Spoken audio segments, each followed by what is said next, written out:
Sometimes you wake up with the thought of eating something cool and refreshing. I have just the recipe for you. Today I'm going to show you how to make chia pudding in 3 different ways. Let's get started.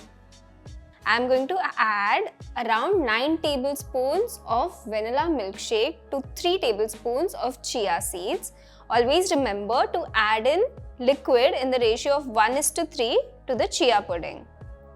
Just give it a good mix. So for the next one, I'm going to use coconut milk. It's the same thing. I have 3 tablespoons of chia seeds over here. To this, I'm adding 9 tablespoons of coconut milk. This is best for vegans and also for folks who are lactose intolerant.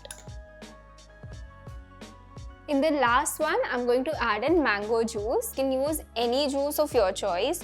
Cranberry, apple, mixed fruit, whatever you like.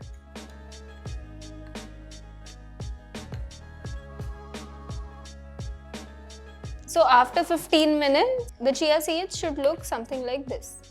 Let's assemble our chia pudding now. The first type of pudding that we are making is chocolate and banana. So I'm going to start with the flavoring first in my jar. I have about 2 tablespoons of cocoa powder here, along with 1.5 tablespoon of jaggery, pinch of cinnamon, and I'm going to mix this along with our vanilla milkshake that we had used earlier. Around 2 tablespoons should be enough. Give this a good mix, and now it's time to add in our chia pudding. After 15 minutes of soaking in the vanilla milkshake, our chia pudding is looking something like this. So I'm just going to spoon it into the jar.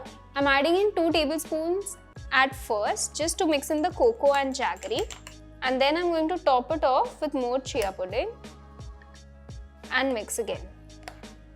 This smells so chocolatey right now.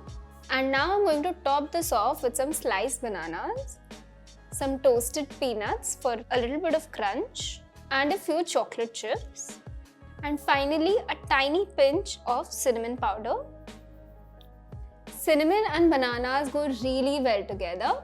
Let's move on to the next one, coconut and cashew. So for this, firstly I'm adding 2 tablespoons of the chia pudding made with coconut milk. Adding around 1 tablespoon of honey, some crushed cardamom over here. Let's give this a mix. Add a little more of the chia pudding. It's nice and thick and creamy. I'm going to top this off with some crunchy cashews. I've toasted them lightly in the oven. Also adding a few toasted coconut slices, adding a few rose petals. And that is your cashew and coconut chia pudding. Now let's move on to the mango one. We'll start with 2 tablespoons of chia soaked in mango juice. So around 1 teaspoon of honey. I'm going to flavor this with a pinch of vanilla powder. I'm adding in 1 tablespoon of yogurt to just get a tangy taste and make it nice and creamy. I'm going to give this a mix. You can also use flavored yogurt here if you like. I'm topping it off with a little more of the chia pudding. Topping this off with some fresh mangoes that I've chopped. Be generous with this so that you get mango flavor in each bite that you take. I'm adding in some sliced almonds that I have toasted lightly in the oven. So our 3 types of cool and refreshing chia pudding are ready to serve. Try it out and let me know how it turns out. This is Chef Bhumika signing off from Rajshri Food.